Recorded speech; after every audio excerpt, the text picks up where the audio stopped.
Shalom saudara yang terkasih, kita percaya dalam segala perkara Tuhan pasti mendatangkan yang terbaik bagi setiap kita, amin. Mari sebelum itu kita sama-sama satu dalam doa. Allah Bapa di surga, kami mengucap syukur Tuhan atas berkat-Mu dan rahmat-Mu, di mana hari ini kami dapat berkumpul bersama untuk dapat memuji, menyembah dan meninggikan Engkau. Kiranya Engkau yang turut hadir Tuhan dalam penyembahan kami, dan Engkau yang bertahta hanya di dalam nama-Mu yang kudus Yesus Kristus. Amin.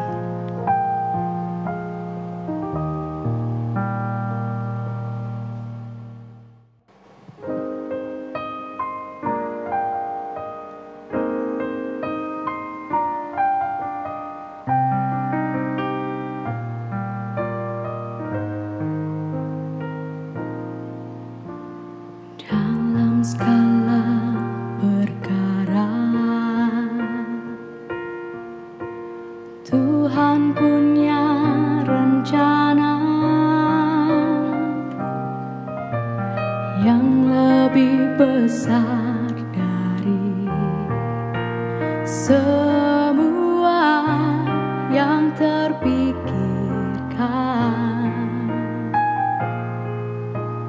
Apapun yang kau perbuat, tak ada maksud jahat. Sebab itu ku lakukan semua denganmu Tuhan. Ku tak akan menyerah pada apapun juga, sebelum ku coba semua yang ku bisa, tetapi ku berserah kepada kehendak-Mu. Hatiku percaya Tuhan punya rencana.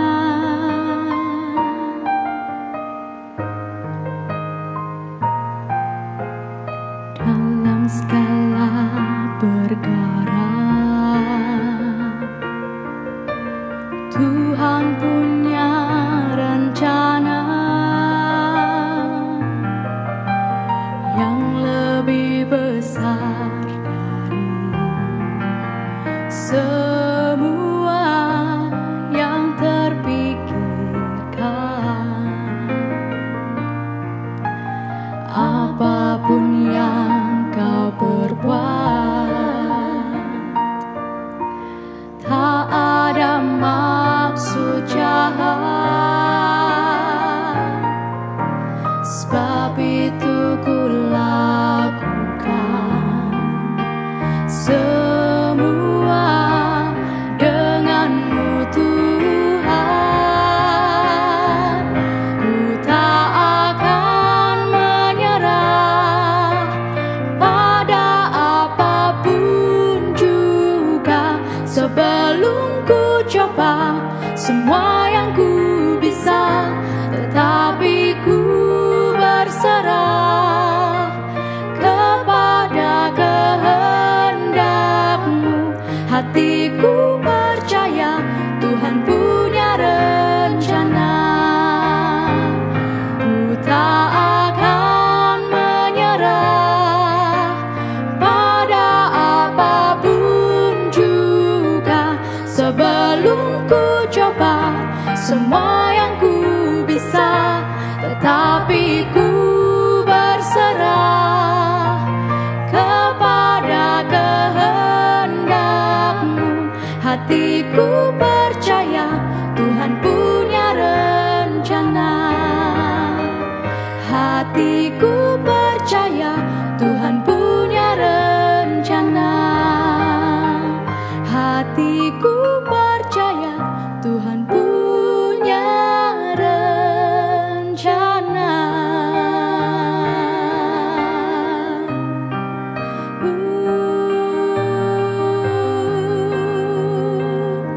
Mari sembah Tuhan, tinggikan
apapun yang terjadi dalam hidup kami Tuhan, kami tahu Engkau turut campur tangan. Amin.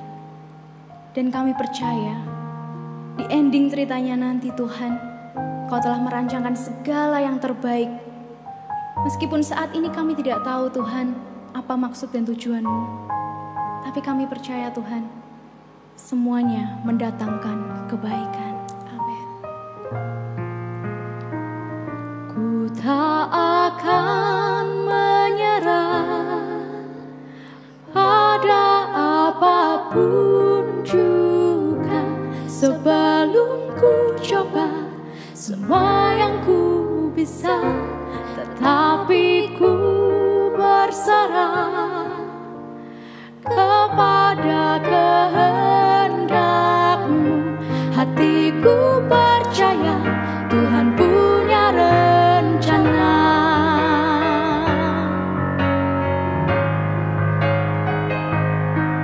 Dan kami tidak akan pernah menyerah Tuhan.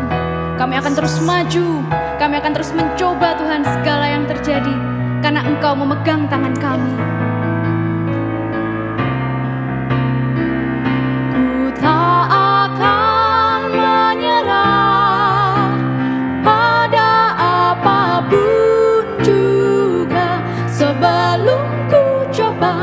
Semua yang ku bisa, tetapi ku berserah kepada kehendak-Mu.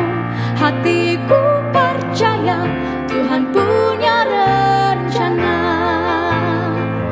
Hatiku percaya, hatiku percaya, hatiku percaya Tuhan punya rencana.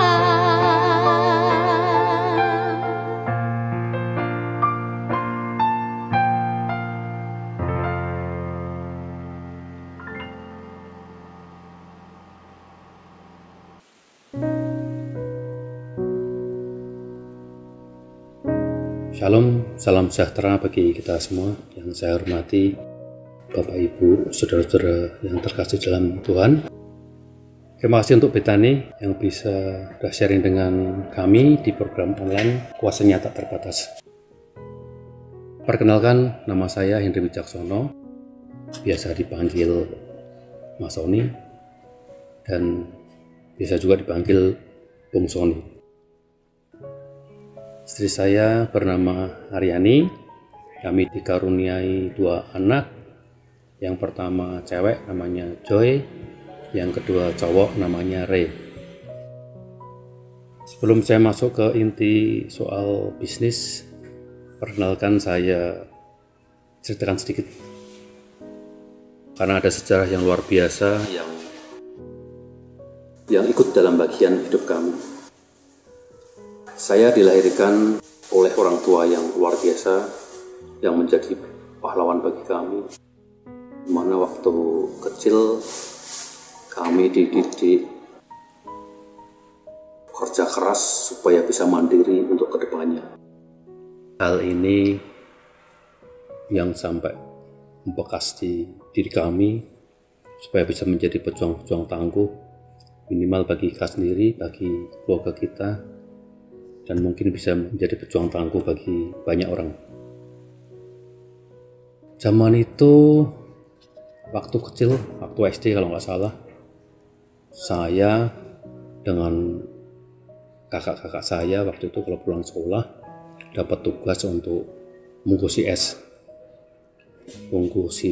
lilin waktu itu, yang mana pada zaman itu es lilin sangatlah langka.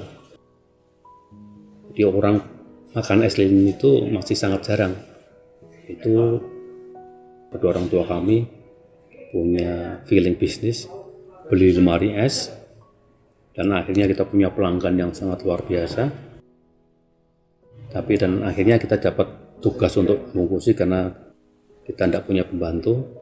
Setiap pulang sekolah itu kita dapat tugas bungkusi es 100, 200, sampai 300 setiap hari. Dan sorenya kita juga mengelilingkan es itu di warung-warung. Tapi sungguh pengalaman yang luar biasa, karena itu juga mensupport, menopang kehidupan ekonomi keluarga kami. Di waktu kecil banyak hal yang kita lakukan. Kita jualan petasan, termasuk kita waktu itu juga punya ayam petelur. Apapun kita lakukan waktu itu. Saya sekolah di SD Kanisius, SMP-nya di Stella, SMA-nya di Smoky, dan melanjutkan kuliah di Satya Wacana. Saya ambil manajemen marketing. Lulus dari Satya Wacana, saya nganggur sekitar 1-2 hari, kalau nggak salah 3 hari. Itu saya langsung melamar di salah satu perusahaan tekstil, diterima di situ, dan kebetulan pas buka lowongan marketing dan saya lolos masuk di perusahaan tersebut. Dan saya waktu itu mendapat tugas untuk pegang wilayah Jawa Tengah, Jawa Timur, dan Bali. Di pekerjaan ini benar-benar luar biasa, banyak hal, pengalaman-pengalaman yang tidak kita temui di teori yang kita alami di dunia nyata ini. Karena kebetulan waktu saya kerja di pabrik ini, di perusahaan ini, saya ketemunya tidak hanya dengan marketingnya atau dengan purchasingnya, saya ketemunya dengan owner-owner langsung, yang mana kadang-kadang mereka mengajak saya makan siang, kadang-kadang kalau pas di Surabaya ataupun di Bali kita diajak makan malam. Kadang-kadang mereka sharing soal bagaimana mereka bisa menjadi seperti itu.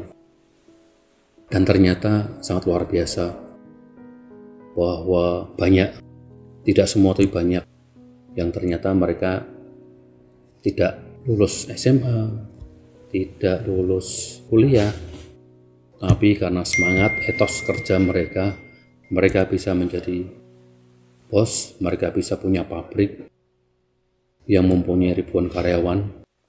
Itu yang membuat saya tertarik, kok bisa ya? Dan ternyata sekolah itu bukan satu-satunya untuk menuju sukses, tapi salah satu kunci untuk menjadi sukses. Jadi artinya siapapun kita punya kesempatan yang sama untuk menjadi orang sukses. Pekerjaan kami ini di perusahaan saya ini, saya selalu bekerja dengan memacu diri saya sendiri. Saya harus memenuhi target, saya harus bisa mengalahkan teman-teman marketing yang lain dengan motivasi yang saya bangun sendiri. Kalau hari ini saya nggak bisa jual, kalau hari ini saya tidak bisa memenuhi target, kalau hari ini saya kurang dari target, akhir bulan saya dipecat, minggu ini dipecat, hari ini saya akan diganti oleh marketing lain. Terus saya lakukan terus-menerus setiap hari, saya untuk mensupport, memacu diri saya sendiri. Dan puji Tuhan, selama saya di perusahaan tersebut, saya selalu menjadi 1, 2, 3 besar dalam hal omset penjualan. Ini menjadi salah satu alur saya kenapa sampai akhirnya saya bisa bisnis buka sendiri. Suatu saat, karena saya sering berhubungan langsung dengan owner-owner perusahaan yang saya kerja, suatu saat ada telepon dari salah satu perusahaan. Dia telepon saya, "Hen, kamu ada waktu enggak?" "Ya gimana bos?" Dia minta tolong kepada saya.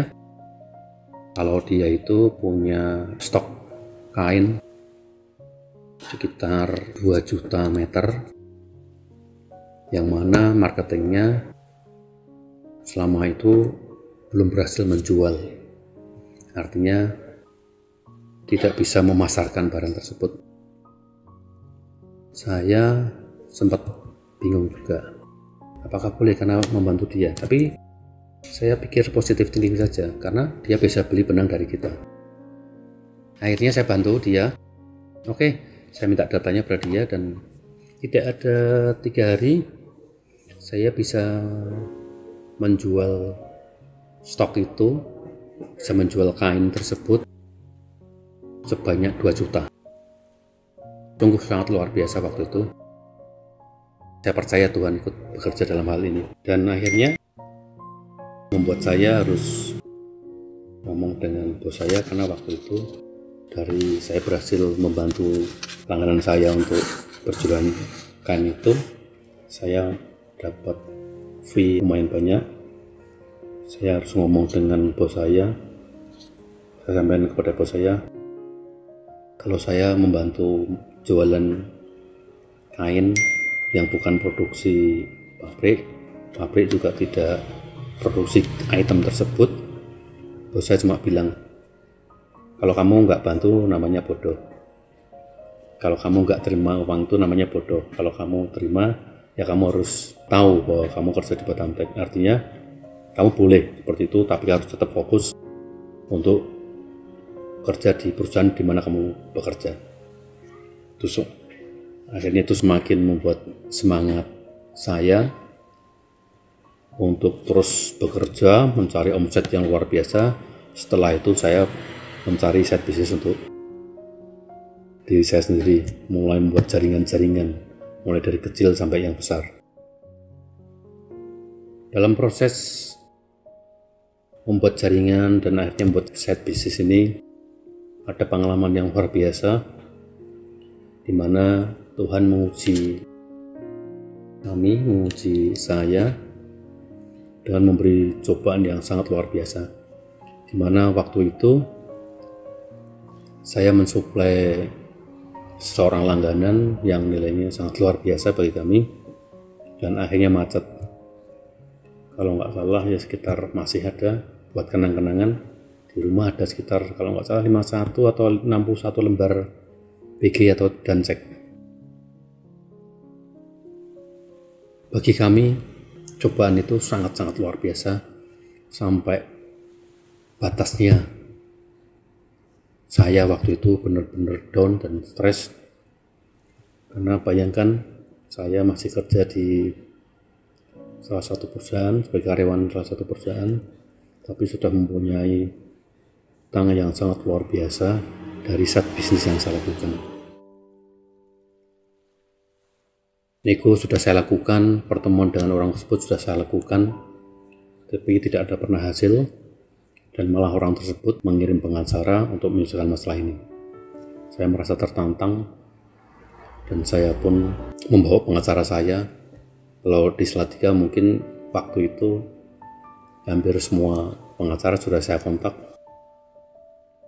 banyak pengacara, hanya untuk memenuhi emosi saya waktu itu. Dalam prosesnya saya bisa memasukkan orang tersebut ke dalam penjara, dan saya mau menunjukkan kepada dia dan kepada saudara-saudaranya bahwa saya lebih berkuasa daripada dia. Akhirnya saya tarik dia untuk bisa dimasukkan ke dalam penjara di Salatiga. Proses itu sangat lama. Dalam proses sampai akhirnya saya bisa masukkan penjara itu sangat lama. Sebelumnya saya sempat down. Saya sampai dikenalin sama seseorang oleh istri saya, kalau nggak salah namanya Pak Timotius, gereja di Semarang waktu itu, di bidang bisnis kalau nggak salah. Saya dipanggil, Sony, bagaimana? Siap memaafkan tidak sama orang ini? Kalau ketemu sama orang ini kan saya bunuh, kan saya masukkan penjara. Langsung beliau berkata, kamu belum siap, kamu pulang. Dan saya pulang. Saya terus bagaimana caranya untuk supaya uang itu kembali. Saya berdoa terus, setiap malam saya berdoa untuk pada Tuhan supaya bagaimana uang itu kembali, karena terus terang saya sudah habis-habisan. Mobil kita jual, utang dengan saudara, dengan orang tua saya lakukan untuk membayar utang, menyicil utang yang macet itu. Dan saya selalu berdoa kepada Tuhan, tapi semakin saya berdoa kepada Tuhan, semakin banyak uang yang harus saya keluarkan untuk proses mengurus ini. Dan akhirnya, tadi yang saya katakan di depan, saya berhasil memasukkan orang tersebut ke dalam penjara. Proses itu hampir setahun, dan tiba-tiba saya merasa capek dengan segala hal ini, dengan segala tetek bengek ini. Ada beban yang sangat berat, ada beban yang sangat luar biasa beratnya, sampai itu kejadiannya 1 hari sebelum sidang, karena saya tarik di Salatiga, akhirnya sidangnya di Salatiga. 1 hari belum sidang, malam saya berdoa kepada Tuhan bagaimana caranya uang itu bisa kembali. Setelah berdoa saya tertidur. Saya mendapat bisikan waktu itu, kalau kamu mau berlari, kalau kamu mau maju, lepaskan beban. Kalau kamu mau maju, kalau kamu mau berhasil, lepaskan bebanmu. Suara itu di telinga kanan sangat luar biasa, berbisik sangat lembut, dan membuat badan saya waktu itu terasa sangat bergetar dan merinding.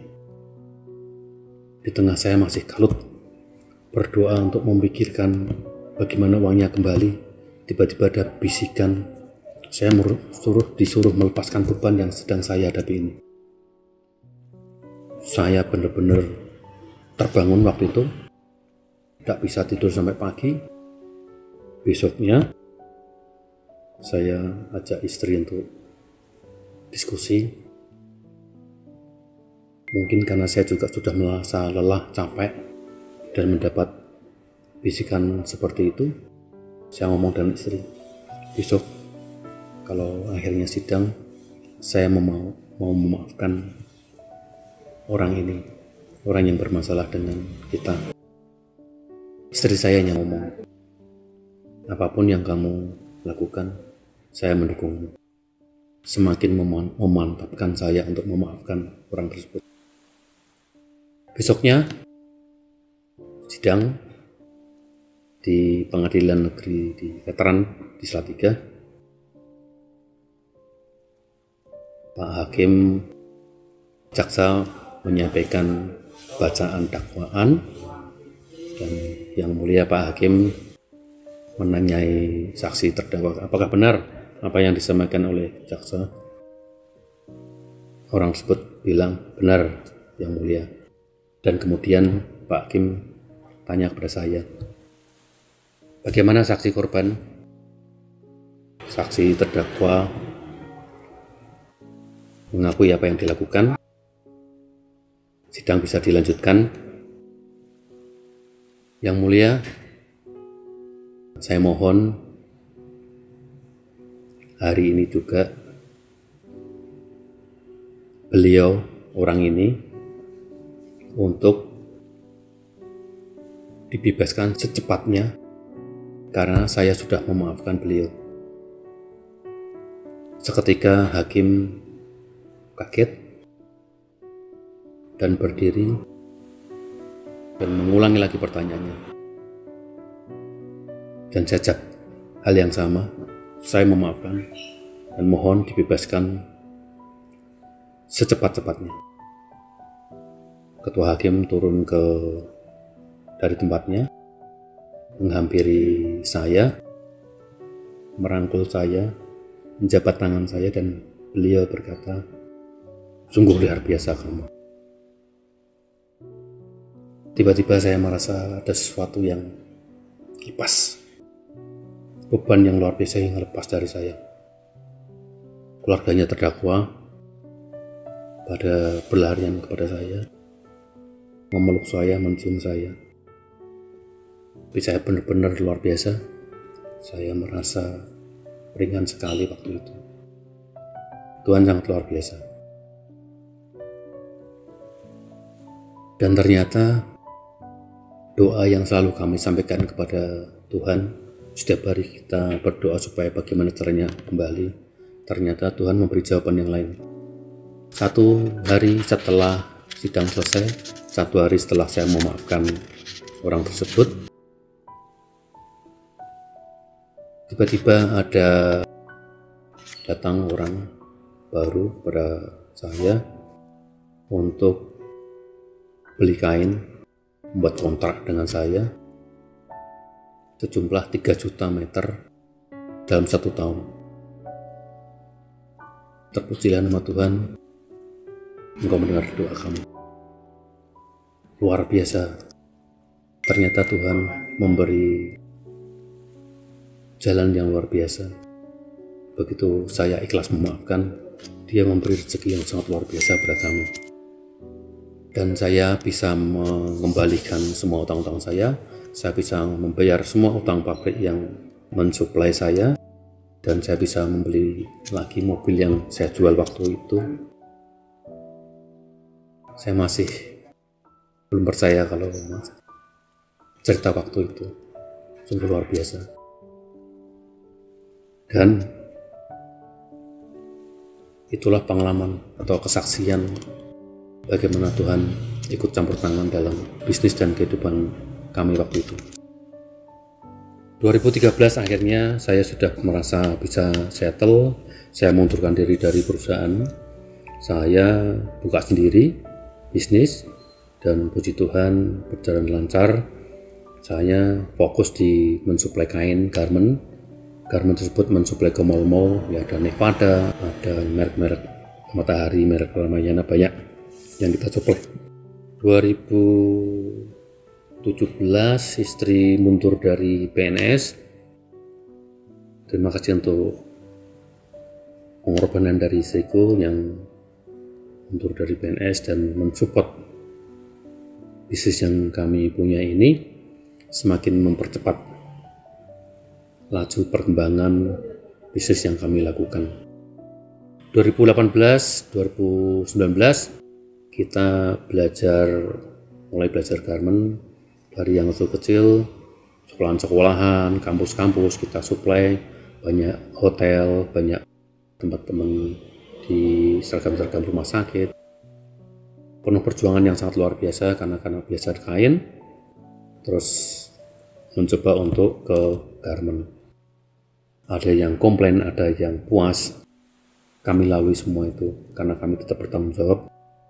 Kalau kualitasnya tidak baik, kita akan tetap bertanggung jawab untuk mengganti barang tersebut. 2019 akhir COVID muncul, 2020 kita belum terasa, 2020 pertengahan pembayaran mulai macet, banyak langgaran kami tidak bayar khusus untuk yang kain. Dan akhirnya waktu itu saya putuskan dengan tim sampai kita bisa menerima order apapun, order sepatu, order APD, order masker, order topi, banyak hal. Saya sampaikan kepada tim, situasi pandemik ini kita harus berkreasi, kita bisa beradaptasi, bagaimana bisa tetap hidup, bagaimana tetap bisa survive, karena kita diciptakan oleh Tuhan, diciptakan oleh Yang Maha Kuasa untuk bisa adaptasi dengan situasi apapun. Tadi yang sampaikan, di apapun itu yang dibuat oleh manusia, kita bisa mensuplai, kita bisa memenuhi. Jadi semangat itu selalu saya sampaikan kepada tim, apapun itu permintaan dari langganan, apapun permintaannya dari siapapun itu, kita bisa mensuplai. 2020 salah satunya kita juga dapat pesanan kardus yang kebetulan teman saya ada ekspor briket ke Eropa dan Timur Tengah. Semua kardusnya yang mensuplai kita. Masuk 2021 kita rapatkan dengan tim. Corona kayaknya kok nggak selesai-selesai. COVID kok nggak turun-turun, dan kita melihat pasar online juga semakin luar biasa. saya dengan tim mencoba masuk, yang biasanya saya masuk ke garment-garment, saya masuk ke dalam pasar online. Kita sudah bisa mensuplai beberapa merek-merek tertentu di online yang sudah cukup punya nama, dari hoodie, t-shirt, hem, sampai celana. Puji Tuhan, memang luar biasa. Dari 2021 ini malah banyak order dari teman-teman online, dari langganan online. Target ke depan kami akan mencoba untuk buka online sendiri, karena kita sudah tahu sumber daya, sudah tahu konveksi garment dan banyak hal. Semoga Tuhan memberkati perusahaan kami semakin menjadi berkat bagi banyak orang. Demikian dari saya. Terima kasih atas waktunya untuk mendengarkan sharing kami dalam program online Kuasanya Tak Terbatas. Terima kasih. Shalom. Haleluya, puji Tuhan. Kita sudah mendengar kesaksian dari Saudara Henry Wicaksono, Mas Sony. Sebelum masuk lebih jauh, saya ingin mengucapkan secara pribadi kepada Mas Sony, turut bersimpati atas dipanggil pulangnya Bapak tercinta, Pak Jatmiko, Suwargi Langgeng. Saudaraku yang dikasihi Tuhan, saya langsung masuk kepada apa yang disampaikan oleh Mas Sony tadi, tentang kesaksiannya dalam hal pengampunan itu membukakan pintu berkat. Saudaraku, di dalam kesaksian Mas Sony tadi saya belajar dua hal. Saya nggak tahu saudara pasti belajar banyak, tapi dua hal yang sangat menyentuh saya. Yang pertama adalah perkataan menjadi pejuang tangguh. Nah itu luar biasa sekali. Karena kita membahas Business Encounter selama bulan ini berbicara tentang kehadiran Tuhan di dalam dunia usaha, di dalam bisnis, di dalam pekerjaan, di dalam karir kita membutuhkan ketangguhan. Seperti apa yang diajarkan oleh almarhum Pak Jatmiko kepada anak-anaknya, terutama juga kepada Mas Sony tadi. Sejak kecil diajari untuk tangguh, saudara. Untuk tidak gampang menyerah, untuk tetap bersemangat. Sekalipun masalah besar datang, sekalipun kendala, sekalipun hambatan-hambatan maupun kelemahan-kelemahan harus dihadapi, tetapi tetaplah tangguh. Tangguh itu sebuah pilihan, saudara. Untuk tetap berdiri tegak menghadapi badai. Untuk tetap maju sekalipun banyak kesulitan dan halangan-halangan. Baik, saudaraku.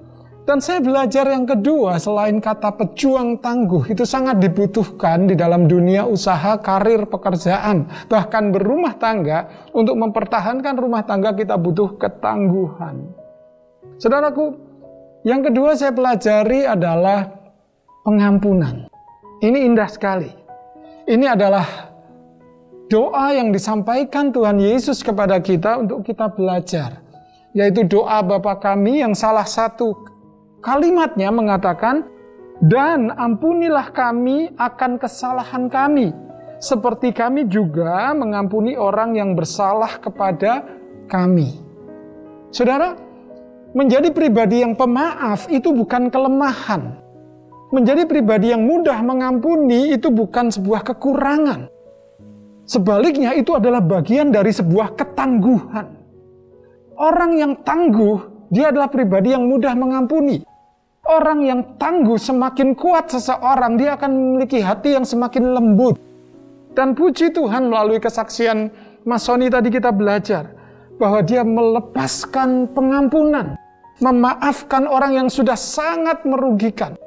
Proses sudah berjalan di pengadilan, tetapi di ujungnya melepaskan pengampunan. Dibutuhkan orang yang tangguh, yang berani melakukan itu. Orang yang tangguh berpikir tidak pada tataran rata-rata. Kalau saja orang berpikiran dalam tataran rata-rata, kesalahan itu adalah ganjarannya adalah hukuman. Itu baru adil. Tetapi orang tangguh, dia akan memiliki standar di atas keadilan. Lebih mulia dari sekedar adil. Dia melakukan pengampunan, pembebasan, memerdekakan orang. Itu jauh di atas asas keadilan. Kalau sekedar adil, orang salah ya dihukum, itu adil. Tetapi ini tidak. Orang itu diampuni, dilepaskan dari segala beban. Itu lebih mulia. Dan untuk melakukan seperti itu dibutuhkan orang yang tangguh, saudara.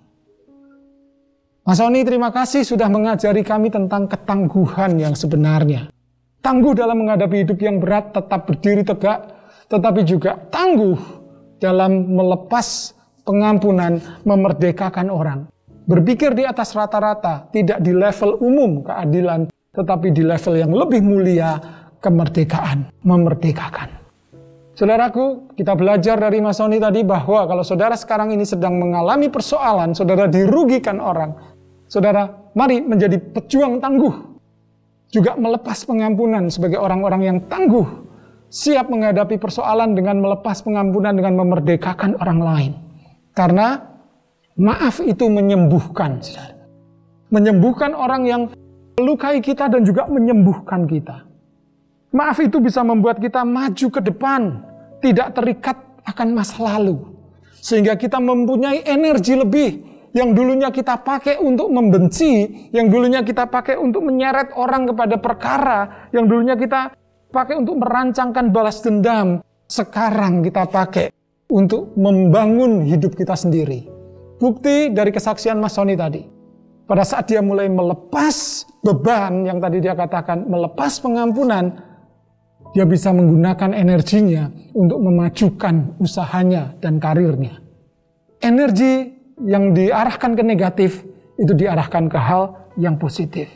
Dan tentu saja hal itu membuatnya memiliki kehidupan baru yang terbuka. Hidup baru yang terbuka dimulai dari memaafkan.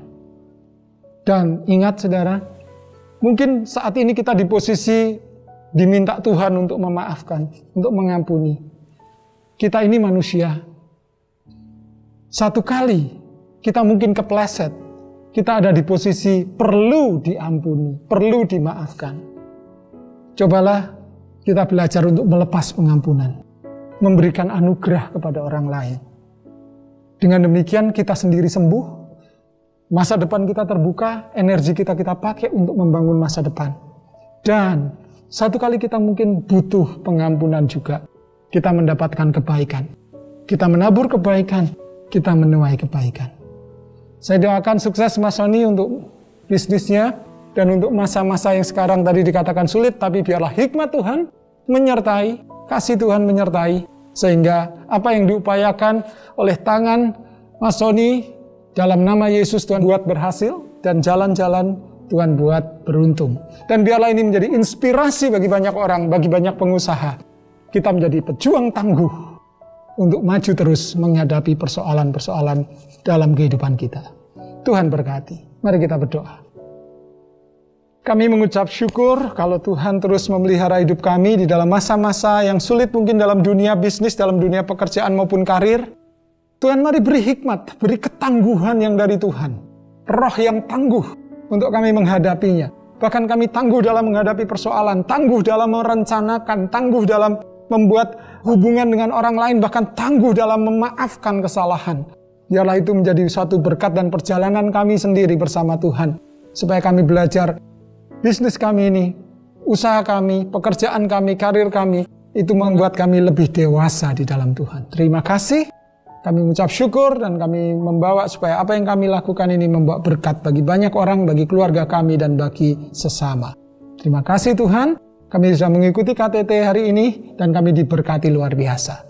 Terpujilah namamu dalam nama Yesus. Amin. Tuhan berkati.